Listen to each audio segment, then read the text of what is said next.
Suguliswagwake, greetings everyone. Chairman Simpson, Ranking Member Pingree, and members of the committee. I am honored to be here today on behalf of the Oneida Nation. The Oneida Nation is Title IV and Title V self-governance tribe that serves a population of more than 17,000 members. The nation's annual economic impact is $1 billion in Wisconsin and is one of the largest employers in Brown and Outagamie counties. Our government provides an array of services to our community, employees, and tribal citizens. These include healthcare, emergency services such as police and fire, housing, public works, and much more. Many of these services are funded in part by the federal government. These programs are not discretionary. They are legal obligations rooted in treaties, trust obligations, the U.S. Constitution, and long-standing federal statuses. We appreciate this administration is working to improve efficiency within the federal government.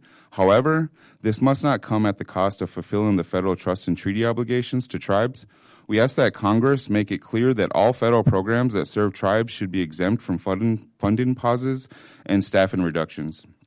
As Congress considers policies to increase efficiency and reduce bureaucracy, I would like to point out a successful Indian policy that can help achieve these goals: tribal self-governance. Through self-governance compacts, hundreds of tribal governments are delivering federal programs more effectively and more efficiently than the federal government had previously, all while meeting the unique needs of our tribal communities.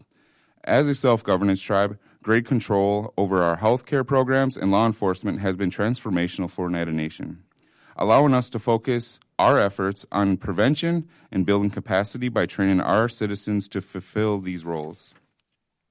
Funding levels themselves, however, make becoming and continuing to act as a self-governance tribe extremely difficult. The funding amounts we receive for almost every line item are the same as they were when we first negotiated them in 1994. The current amounts cover less than 1 to 8% of each BIA program we operate. Simply put, Congress and federal government are not meeting trust and treaty responsibilities to Indian affairs.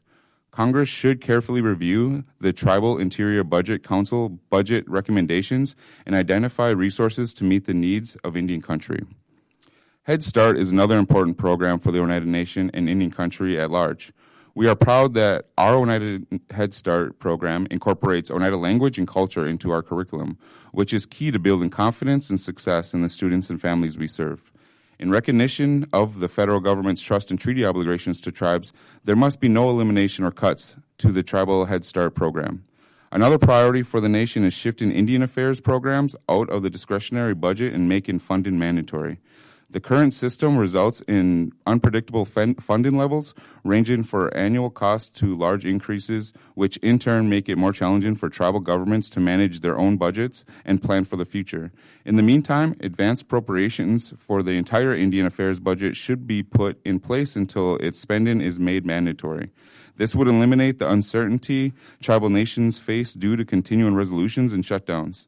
Oneida Nation is proud to operate our own police department, covering the reservation boundaries over 100 square miles and over 27,000 residents. We've established collaborative relationships with Prairie, with local law enforcement agencies through intergovernmental agreements, and our officers are cross-deputized by county sheriffs.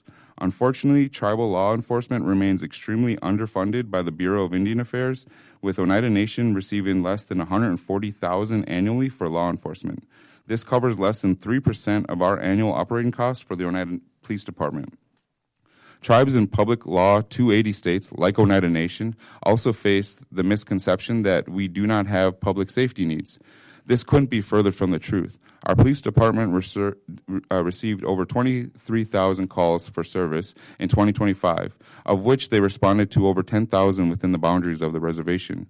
Oneida Nation strongly supports increased Bureau of Indian Affairs law enforcement funding for all tribal public safety programs, including these in public law 280 states. In conclusion, there are dozens of other vitally important programs within the Interior, Environment, and related agencies' appropriations bill that are important to the Oneida Nation. However, in the interest of time, I will conclude my remarks here. Mr. Chairman, members of the committee, thank you again for this opportunity, and I look forward to working with you.